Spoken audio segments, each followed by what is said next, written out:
Welcome to Conversations with God, where biblical moments come to life through powerful dialogue. Each video explores when God speaks and hearts are changed. You're in the right place if you're ready to listen. In the quiet stillness of dawn, the old man Abram sits alone, heavy with doubt and unspoken questions. The desert night is fading, the world hushed, as if waiting for a word from heaven. Now the Lord had said to Abram, "Go from your country, your people, and your father's household to the land I will show you." But suddenly, the silence breaks. A light pierces the clouds, and the air shivers with unseen power. The voice of the Almighty thunders in Abram's soul. "I will make you into a great nation, and I will bless you." Fear and awe churn in Abram's heart as he lifts his gaze, feeling the weight of a promise he cannot yet see, the burden of a journey not yet begun. "Who am I, Lord, that you would speak to me?" Inside the tent, Sarai clutches their belongings, her face lined with both fear and love. She has followed Abram through many deserts, but this call seems different, more dangerous, more divine. "Leave Haran, but we are old, Abram." Abram's voice is steady, though his hands tremble. The light of morning filters through the tent flap, illuminating the resolve that begins to harden in his eyes. He spoke, "We must go, even if we never return." and so the caravan stirs to life. Servants pack camels, children cling to mothers, and Abram leads them away from all they have ever known, toward a land unseen. Abram went, as the Lord had told him, and Lot went with him. Lot looks to the horizon, hope burning in his eager heart. He is young, untested, hungry for adventure, and does not yet know the trials ahead. "Uncle, how will we know when we arrive?" When he says stop. Abram glances back one final time at Haran, the place of his father's graves, the memory of years fading in the rising dust. Ahead lies uncertainty, but he believes the promise. "To your offspring I will give this land." Days pass.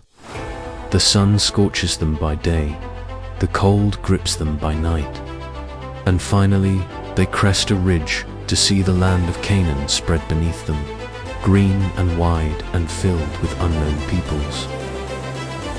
Sarai squints into the bright horizon, wondering if this new land will bring peace, or only more hunger and wandering. "This is it?" This is the promise. Abram whispers to himself, repeating the promise like a prayer, though the land below is filled with foreign kings and stone idols. At night, under a sky of countless stars, Abram builds an altar. He lifts rough stones with shaking hands, each one laid with faith that the God who called him will guide him still. But famine comes quickly, merciless and silent. Abram leads his caravan to Egypt, hoping only to keep them alive. Each step away from the promised land tears at his spirit. The gates of Egypt loom. Abram's heart pounds with fear as he leans close to Sarai, voice low and urgent. He is torn between faith and dread of men's cruelty. "Sarai, tell them you are my sister. If they see your beauty, they will kill me." Sarai nods, her love greater than her fear. But inside, her heart burns with confusion at this God who promised blessing and now demands deception. "Then so be it." The Egyptians see Sarai and marvel. Word spreads quickly through Pharaoh's court of the woman whose beauty turns every eye. "She is fit for Pharaoh." In the shadows of the palace, men whisper, plotting gifts and praises to win her for Pharaoh's house. But the Lord strikes Pharaoh's house with plagues. Disease and dread sweep through marble halls, while Pharaoh writhes on his throne, furious and afraid. Pharaoh calls Abram before him, his voice a roar echoing off golden walls. Rage, confusion, and terror twist his face as he demands answers. Why did you lie to me, Abram? She is your wife? Abram bows his head, voice faltering as he confesses his fear, his cowardice laid bare before king and God alike. I feared for my life. Pharaoh's order rings through the court. Abram and Sarai are cast out, caravan in tow, driven by soldiers through Egypt's gates at sunset, dust rising behind them like a curse. That night, beneath the stars, Abram builds another altar.